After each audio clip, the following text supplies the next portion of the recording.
Faly miarabantsika rehetra indray rakizy. Ary faly indrindra indray androany hanolotra tantara mahafinaritra sy mahavariana ho anao. Enoy tsara ary. Andriamanitra no mahery indrindra. Samuela voalohany 7:70. Mieno tsara ary dia raiso ny afatra. Niady tamin'ny Israelita indray ny Filistina. Ireo zokiny Davida no teo amin'ny laharana voalohany. Tsy niady Davida fa ny andraikiny dia nitondra ny sakafo ho azy ireo sy hijery ny fomba fanaon'izy ireo. Rehefa tonga tao amin'ny faritra misy ady izy dia nahita olona tena goavana iray. Mihoatra ny 3 metatra ny ahavony. Goliata no anarany. Ary izy ny teny ratsy sy nanozona ny Israely. Ary ny miaramila rehetra dia natahotra azy. Ny mpanjaka Saoly ihany koa. Adinon'izy ireo ve fa mahery noho ny hafa rehetra Andriamanitra? Ory Israelita, adaly ianareo. Ha! Matahotra ianareo. Ha ha ha! Ataoko sakafo ny vorona ianareo. Tsy afaka hanampy ianareo ny Andriamanitra reo. Mahery noho izy aho.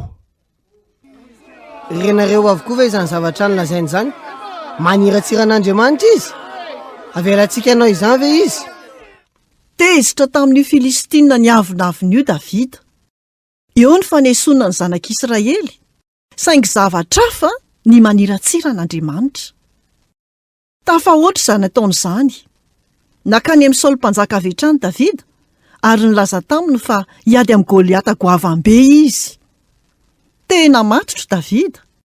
Ny teny mpiandriondry sy ny atsamitady no eny aminy. Tena andeha niatrika ny Goliata izy. Andriamanitra ny mahery indrindra. Izy no manome azy ny herim-po hanao izany. Maro tamin'ireo miaramila no tsy nino rehefa nahita ilay mpiandriondry kely. Niazona ny fofinainy izy ireo eo ampiandrasana ny zavatra mitranga. Nanakaiky kokoa i Goliata. Alika ve aho ny tonga anatona antehany ianao? Mino ve ianao fa hiaro anao Andriamanitra aho? Ha ha ha! Izao mahery noho izy. Ovonoky ianao. Manantona amin'ny sabatra sy lefiny ianao. Izao manantona anao amin'ny anaran'Andriamanitra Atsoto. Izay nozoninao. Izy no mahery noho ianao.